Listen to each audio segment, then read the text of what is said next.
give, uh, the givings by corporations and their givings, and givings by the church organizations and their givings.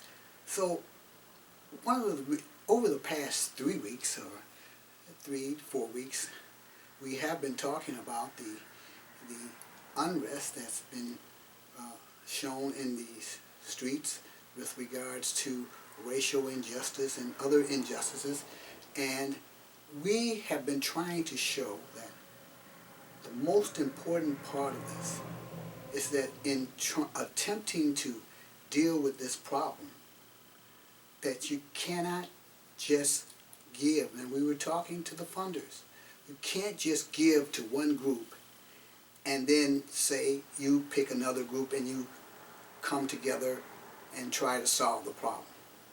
That won't work. Well, what basically, and let me just tell it like it is, you just can't just say we're going to give this money to the police department and they select a group to work with, and all of a sudden we're now in a position to work and deal with solving the problems of the community. That won't work. We were trying to show that unless you include all parties involved, not just in coming together, but in the funding. You just can't fund the police department and say, let's go, now you get a group to work with and y'all solve the problem.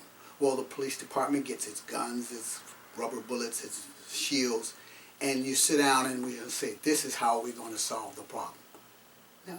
You just can't give to a Black Lives Matters groups and say, well, we're going to deal with the structure of what they're saying and not include the police department that's designed to protect and observe the liberties of the people in the community, including, and we know that there's going to be some racist cops in there, but by setting up a program, funding both the police department and the Black Lives Matters groups together, formulating a holistic plan to include all parties involved. All parties involved. And as a result of that, we created a program for the future, for other programs to follow that model.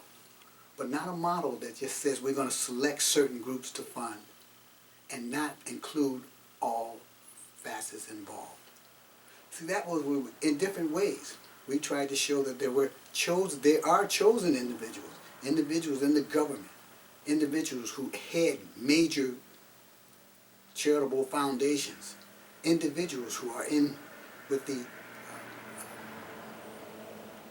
corporations, individuals in our community.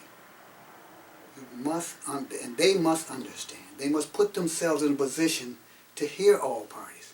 But if you begin to just select one group over another group, we got the same problem, and nothing ever gets done. So, in so doing, we've tried to create a program or a format in which you could follow. And that means understanding. It first takes understanding what this problem is all about. And the problem that we were talking about, they're demonstrating their frustrations in the streets.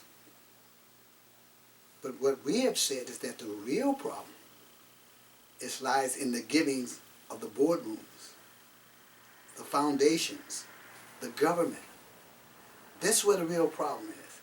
And starting henceforth or continuing on with this struggle, because it shouldn't just stop in the streets. It just went to another level. And that other level is understanding that from where we're going from here, we must do it together again. But instead of having pickets and signs and fire and bombs, no, we know now. We have the knowledge of understanding where the real issues are. And if we're going to solve this issue, this is what we're going to have to do. We're going to have to come together in those boardrooms. We're going to have to come together in those charitable foundations. We're going to have to come together with the government. And instead of selectively selecting situations in which we're going to fund, and we're going to have some kind of understanding that unless we do this together, we're going to lose. But that's another level of fighting that we're going to have to stay there.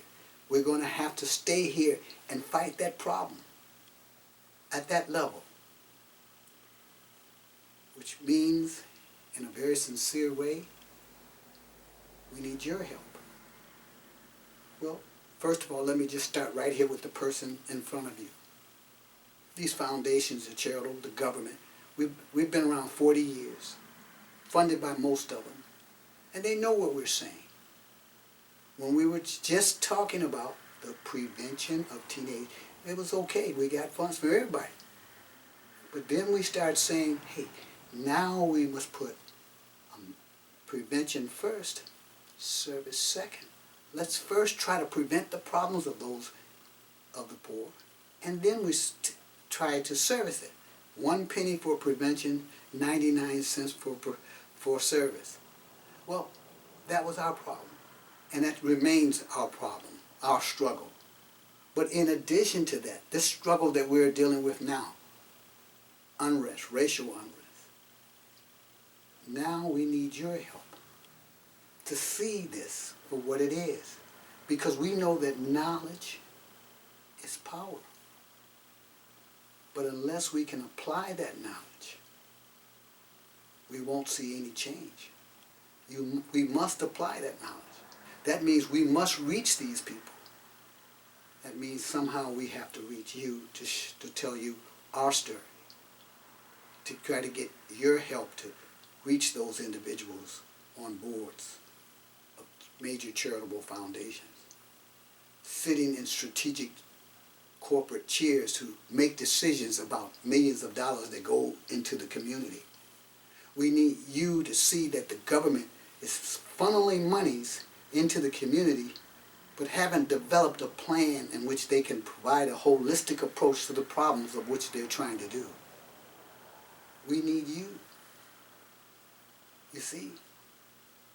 Yes, they say that we've silenced the streets, or somewhat, I'm not sure. But we know that that's not the real problem. We understand that, and that's what we're talking to you about.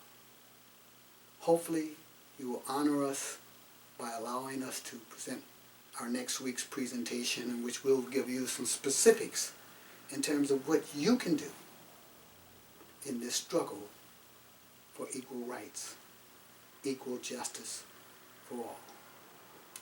Ladies and gentlemen, my name is Creighton Rippey.